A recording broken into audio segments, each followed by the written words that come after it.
नमस्कार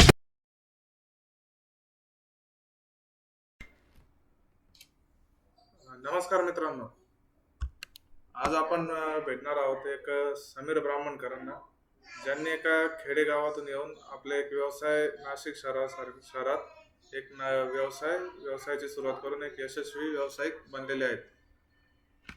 तर आज भेटूया समीर ब्राह्मणकरांना. नमस्कार. अ, तर आपलं नाव आणि शिक्षण काय झालंय ते सांगा. माझं नाव समीर ब्राह्मणकर. माझं शिक्षण इंटेरियर डिझायनर झालं. मालेगाव या गावातून मी शिक्षण केलंय. थोडक्यात तुमच्या व्यवसायाबद्दल सांगा. माझा व्यवसाय हा ग्लास आणि ॲल्युमिनियम सेक्शन याच्याशी रिलेटेड, ग्लास वर्क आणि ॲल्युमिनियम रिलेटेड वर्क मीन्स आपले स्लायडिंग विंडोज, पार्टिशन्स आणि त्या रिलेटेड जेही बिल्डिंग क्षेत्रात जे रिलेटेड ग्लास वर्क आहे त्याच्यात मी काम करतो. म्हणजे जसं की आपण समजू शकतो का, आता नवीन ज्या बिल्डिंग बनतात त्याला विंडो स्लाइडिंग विंडोज, ऑफिसचे पार्टिशन्स करणे. बरोबर. तर तुम्ही ह्या व्यवसायात कसे आले? तुमचं इंटेरियर डिझायनर झालेलं असताना. इंटेरियर डिझायनिंगशी रिलेटेडच हा व्यवसाय आहे. ॲक्च्युली हा व्यवसाय आमच्या मामांकडून मला वारसा मिळाला. त्यांचं या क्षेत्रात 25 वर्षापासून योगदान आहे. 25 वर्षापासून ते या क्षेत्रात काम करतायत. त्यांच्याकडेच मी ट्रेन झालो आणि त्यांच्याकडे असताना मला वाटलं की या क्षेत्रात आपण काहीतरी करू शकतो. बरं. म्हणजे तुमचे मामा जे आहेत ते 25 वर्षापासून यशस्वी उद्योजक आहेत ऑलरेडी. ते नाशिकमध्येच असतात का? नाही, ते जळगाव जिल्ह्यातील पारोळा गावात त्यांचं व्यवसाय आहे. बरोबर. त्यानंतर तुम्ही या व्यवसायासाठी तुम्हाला कोणत्या गोष्टी इन्स्पायर करतात? आपण जेव्हा बघतो ना, ग्लास हा विषय म्हणजे प्रत्येकाच्याच व्यवसायात असं आहे की जो डीप विचार करतो, जी गोष्ट आपण करतोय त्याच्यात जर डीप विचार केला तर खूप काही करण्यासारखं आहे. आता ग्लासचा विचार केला तर न संपणारं काम आहे. बरोबर. त्याच्यात कितीही म्हणजे कितीही व्यावसायिक आले, त्याच्यात कितीही वर्कशॉप आले,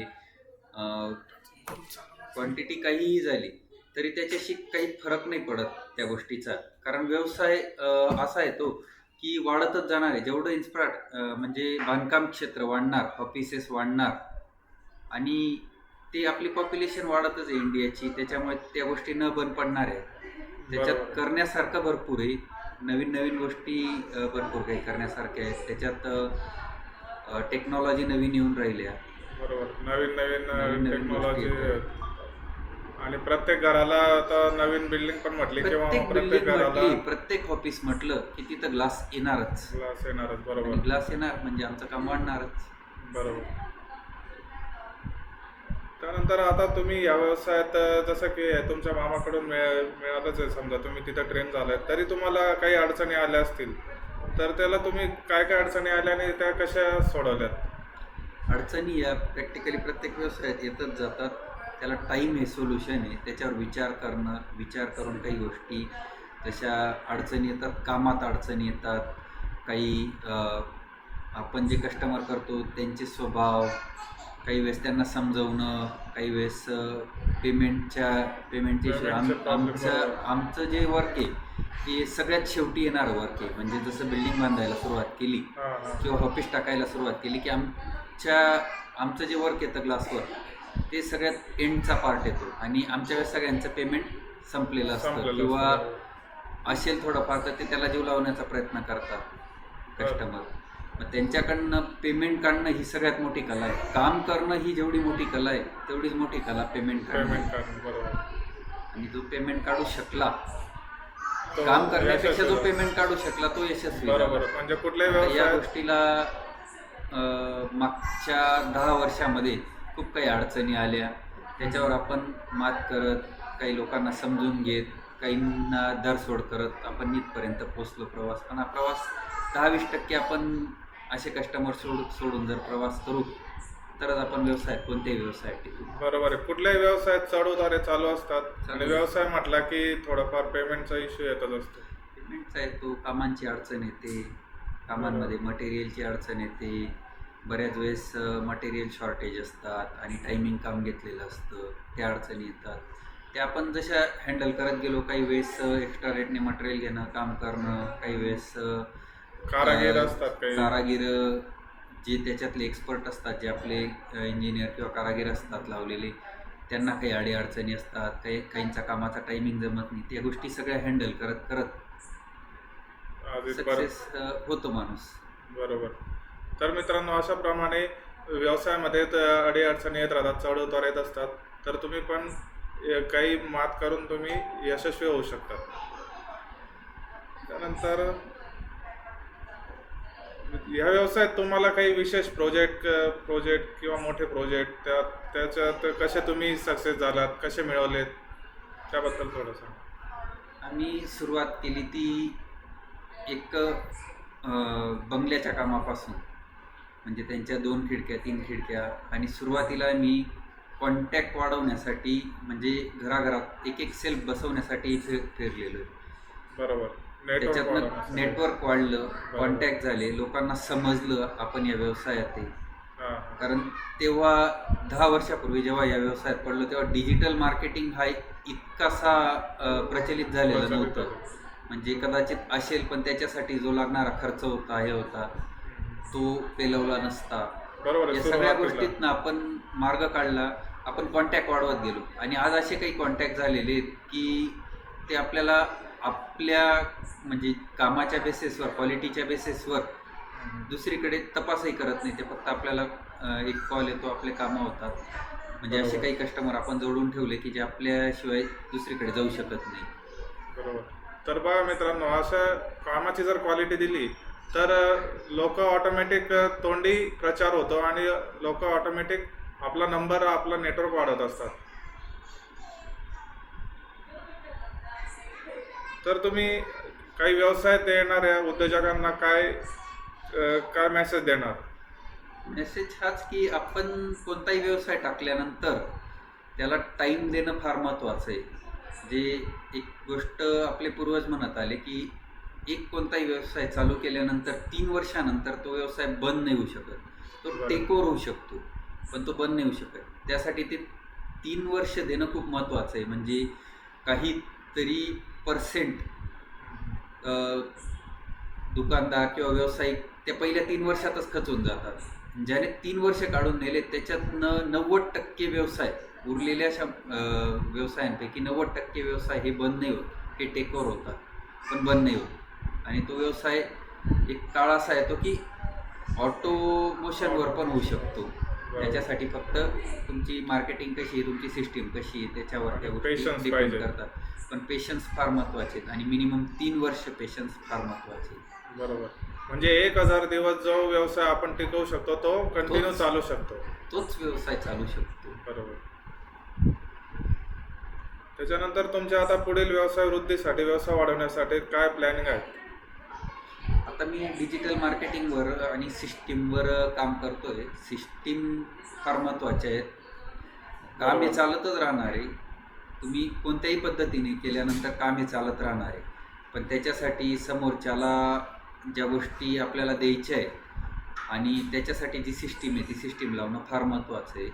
त्या सिस्टीमवरच मी काम करतोय. आता मी करतोय, अजून जे व्यवसायात येतील त्यांनी सुरुवातीपासून या सिस्टीमवर जर आपण काम केलं ना तर फार फायदा होतो. आणि नंतर जी सिस्टीम लावतो आपण, त्याच्यात आपण पण रुळायला, आणि आपले जे इंजिनियर असतात, आपल्या ज्या मनुष्यबळ असतं, ते त्या सिस्टीमला वळायला टाईम लागतो, वेळ लागतो. त्याच्यात तुटतात, कस्टमर पण तुटतात, त्याच्यात आपले माणसं तुटतात, पण मग त्या गोष्टी वेळेवर लावल्यावर खूप फायदा होतो. बरोबर. तर मित्रांनो, अशा पद्धतीने जर तुम्ही एखादा व्यवसाय सुरू करत असाल तर सुरुवातीपासून एखादी सिस्टम लावणं फार गरजेचं असतं कुठल्याही व्यवसायाला. त्याच्यामुळे ते सिस्टम जर लावली असेल तर एक लॉंग टर्मसाठी, लॉंग रनसाठी हा व्यवसाय चालू शकतो. त्याचबरोबर तुम्ही चालू व्यवसायासोबत तुम्ही काही नवीन व्यवसाय करत आहात असं समजलंय, तर त्या व्यवसायाबद्दल थोडी माहिती द्या. आपण आयुष्यामध्ये जे काही टार्गेट पकडतो त्या टार्गेटवर टिकून राहणं फार महत्त्वाचं आहे. तर त्याच्यासाठी जी मेहनत करावी लागणार आहे ती करावीच लागणार आहे. बरोबर. मग जे आपण टार्गेट पकडले ते त्या सिस्टीमने होत आहेत का ते फार महत्त्वाचं आहे. आणि त्याच्यासाठी कॉम्प्रोमाइज करणंही फार महत्त्वाचं आहे. एक काळ होता की जेव्हा वडील म्हणायचे की तू बांधकाम क्षेत्रात काम करावं, म्हणजे तू इंजिनियर व्हावं, तू सिव्हिल क्षेत्रात काम करावं. थोडंसं डायव्हर्शन झालं. मी माझ्या मताशी ठाम राहिलो, मी माझ्या वेने गेलो. पण त्यांची इच्छा पूर्ण करणं हे पण फार महत्त्वाचं होतं. आणि त्यासाठी म्हणजे या व्यवसायात मी पार्टनरशिपमध्ये गेलो. बरोबर. पण प्रयत्न केला आणि मागच्या 1च वर्षात मी प्रयत्न करून त्याच्यात भरारी घेतली. आता चालू आहे, आपल्या साईट चालू आहेत, आपल्या 2 साईट चालू आहेत आत्ता. आपण बांधकाम म्हणजे तुम्ही बांधकाम क्षेत्रात, नवीन बांधकाम क्षेत्रात मी काम केलं, काम चालू केलंय. बरोबर. तर मित्रांनो, अशा पद्धतीने ग्लास व्यवसायासोबतच समीर ब्राह्मणकर हे एक बांधकाम व्यवसायामध्ये सुद्धा उतरलेले आहे. पण आपण पहिला जो आपला व्यवसाय आहे, जी आपण रोजीरोटी म्हणतो, त्याच्यासाठी आपण बांधील असणं फार गरजेचं आहे. आणि मी त्याच्यासाठी बांधील आहे. कारण जे व्यवसाय किंवा ज्या गोष्टी आयुष्यात वाढणार आहेत त्या नंतरच्या आहेत, पण त्या नंतरच्या आहेत. आपण ज्याच्यातनं मोठं झालो किंवा ज्याच्यातनं आपल्याला रोजीरोटी मिळाली किंवा आज आपल्याला आपण या स्टेजला उभं राहू शकलो, त्या व्यवसायाला टाईम देणं फार महत्त्वाचं आहे. हा माझा स्वतःचा विचार आहे. प्रत्येकाच्या या बाबतीत वेगवेगळे विचार असू शकतात, पण माझा विचार असा आहे की त्या क्षेत्राला प्रथम प्राधान्य म्हणजे आणि मगच मी पुढच्या व्यवसायाला टाइम देतो. तर मित्रांनो, जो आपण प्रथम व्यवसाय सुरू करतो त्याला आपण प्राथमिक प्राधान्य दिलं पाहिजे आणि ते चालू असतानाच आपण त्यासोबत जोड व्यवसाय सुद्धा चालू केले पाहिजेत, असं समीर ब्राह्मणकरांचं मत आहे. तर त्याचबरोबर आपण क्वालिटी आणि कस्टमर सॅटिस्फॅक्शन, जे की कुठल्याही व्यवसायासाठी बॅकबोन असतो, त्यासाठी तुम्ही काय करता? क्वालिटीसाठी आजपर्यंत मी स्वतः या गोष्टीत लढत आलो. म्हणजे मी प्रत्येक साईटवर प्रत्येक कस्टमरशी चर्चा करून, प्रत्येक कामाबद्दल रिव्ह्यू घेऊन आणि कामाच्या क्वालिटीत कसा सुधार करता येईल हे मी स्वतः पाहत आलो आहे. म्हणजे मी आजही ग्राउंड लेवलला उभा राहून फक्त आपण आपलं ऑफिस टाकलं आहे, ऑफिसमध्ये बसलो आहे, ह्या स्थितीत न बसता मी प्रत्येक गोष्टीचा, प्रत्येक कस्टमरकडून आपण जे काम घेतलं आहे ते मी ग्राउंडवर विचार करतो. ग्राउंडवर मी आपल्या इंजिनियर टेक्निशियनसोबत चर्चा करतो, त्यांच्यासोबत त्यांच्या बरोबरीने समस्या सोडवण्यासाठी प्रयत्न करतो. म्हणजे जेही बारीक गोष्टीपासून मोठ्या गोष्टीपर्यंत प्रॉब्लेम असतील ते सोडवण्यासाठी टेक्निशियन, इंजिनियर आणि लेबर यांच्या बरोबरीने आपलं काम जे आहे की आपण त्या क्षेत्रात आपण उतरलेलो आहे, तर आपण त्यांना सोल्युशन द्यायचं काम आपण आहे. तर त्यांना बरोबरीने घेऊन आणि माझ्या डोक्यात काय येतं ते मी बरोबर उतरवण्याचा प्रयत्न करतो आणि या पद्धतीने मी क्वालिटी देण्याचा प्रयत्न करतो.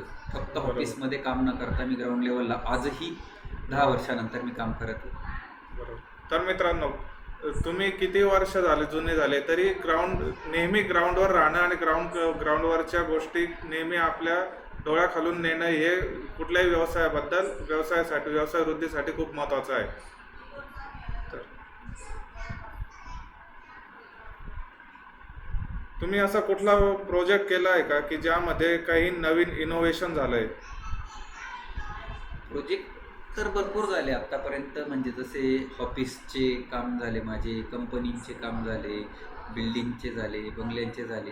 प्रत्येक गोष्टीत नवीन नवीन काहीतरी शिकायला मिळतं. जसं प्रत्येक ठिकाणी मटेरियल वेगळं लागतं आणि जसे जसे दिवस जात आहेत, म्हणजे जसं जसं व्यवसाय वाढत जातो आहे तसं तसं नवीन गोष्टी शिकायला मिळत आहेत. नवीन गोष्टींवर आम्ही अंमल करण्याचा प्रयत्न करतो आहे. म्हणजे जसं मटेरियल हाय क्वालिटी यूज करतो ते आपण केलेलं नसताना त्यासाठी करणं, म्हणजे ती गोष्टीचा आधी आपण अभ्यास करणं, त्या गोष्टीचं प्रोजेक्ट बनवणं, प्रॅक्टिकली बनवणं आणि मग ते कस्टमरपर्यंत पोचवणं, म्हणजे जेणेकरून कस्टमरला काही प्रॉब्लेम आला नाही पाहिजे. त्याच्यासाठी आपल्याला 2 गोष्टी आहेत, खिशातनं जळ बसली चालेल, त्याच्यासाठी टाईम गेला चालेल, पण ती गोष्ट आधी आपण हाताखालून गेली की मग आपण कस्टमरला आपण त्या गोष्टीत डीप सांगू शकतो. आणि बऱ्याच गोष्टी आहेत की आपल्याला नवीन नवीन करायला मिळतं, पण आपण ज्याच्यात परफेक्ट आहेत ती गोष्ट केलेली केव्हाही चांगली. म्हणजे अर्ध्या रात्री आपल्याला जर कस्टमरने सांगितलं की तुम्हाला काय प्रॉब्लेम, या गोष्टीला मला प्रॉब्लेम येतोय, तर त्याच्यावर सोल्युशन आपण स्वतः देऊ शकलो पाहिजे, कोणाच्या भरोशावर न राहता. बरोबर. ती गोष्ट आपण करणं महत्त्वाचं आहे. म्हणून मग त्या गोष्टीचं नॉलेज घेण्यासाठी आधी आपण प्रत्येक गोष्ट प्रॅक्टिकली हाताळली पाहिजे. बरोबर. तर मित्रांनो, अशा पद्धतीने समीर ब्राह्मणकर आपल्याकडे आज नवीन उद्योजकांना ज्यांना काही करायचं असेल तर समीर ब्राह्मणकरांनी आपल्याला थोडं मार्गदर्शन केलेलं आहे. आणि कुठलाही व्यवसाय करताना ग्राउंड लेवलवर जाऊन वस्तुस्थिती जाणून ते योग्य रीतीने अंमलात आणून आपण प्रोजेक्ट पूर्ण करू शकतो आणि एक व्यवसाय कंटिन्यू आपण उभारू शकतो. धन्यवाद मित्रांनो. धन्यवाद समीर सर.